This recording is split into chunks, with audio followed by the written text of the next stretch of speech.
ଆପଣ ବି ଏହି କଥା ଭାବିଥାନ୍ତି କି ଲୋକ କ'ଣ କହିବେ? ଏହି କଥା ଧ୍ୟାନର ସହିତ ଶୁଣନ୍ତୁ। ସମୁଦ୍ରର ଗୋଟିଏ ସୁନ୍ଦର ଉଦାହରଣ ସହିତ ମୁଁ ଆପଣଙ୍କୁ ଏହା ବୁଝେଇବାକୁ ପ୍ରୟାସ କରୁଛି। ଲୋକ ତାଙ୍କର ନିଷ୍ପତ୍ତି ପରିସ୍ଥିତି ହିସାବରେ ବଦଳାଇଥାନ୍ତି।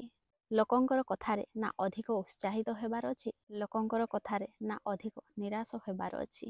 କେମିତି ଏ ବିଷୟରେ ସମୁଦ୍ର ଶିକ୍ଷା ଦେଇଥାଏ। ସମୁଦ୍ର କୂଳରେ ଛୋଟ ଛୁଆଟେ ତାର ଖେଳନାରେ ଖେଳୁଥିଲା। ସମୁଦ୍ରରୁ ଗୋଟିଏ ବଡ଼ ଲହରୀ ଆସିଲା। ଛୁଆଟିର ଖେଳନାକୁ ତାର ସାଥିରେ ନେଇକି ଚାଲିଗଲା।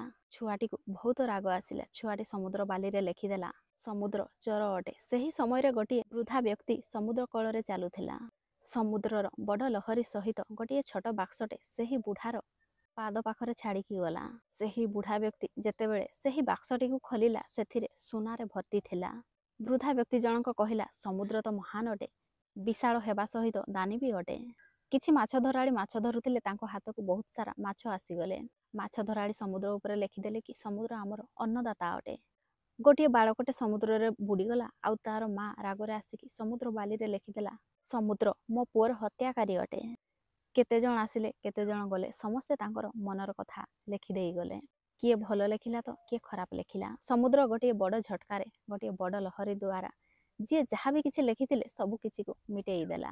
ସମୁଦ୍ରକୁ କିଛି ବି ଫରକ ପଡ଼ିଲା ନାହିଁ। କିଏ କ'ଣ କହିଲା? ଯିଏ ସମୁଦ୍ରର ପ୍ରଶଂସା କରିଥିଲା, ତା ଦ୍ୱାରା ସମୁଦ୍ର ନା ଉତ୍ସାହିତ ହେଲା। ଯିଏ ସମୁଦ୍ର ବିଷୟରେ ଖରାପ କହିଥିଲା, ତା ଦ୍ୱାରା ନା ସମୁଦ୍ର ନିରାଶ ହେଲା।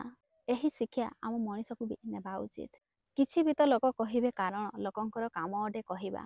ଲୋକ ପରିସ୍ଥିତି ହିସାବରେ ତାଙ୍କର ନିଷ୍ପତ୍ତିକୁ ବଦଳେଇଥାନ୍ତି।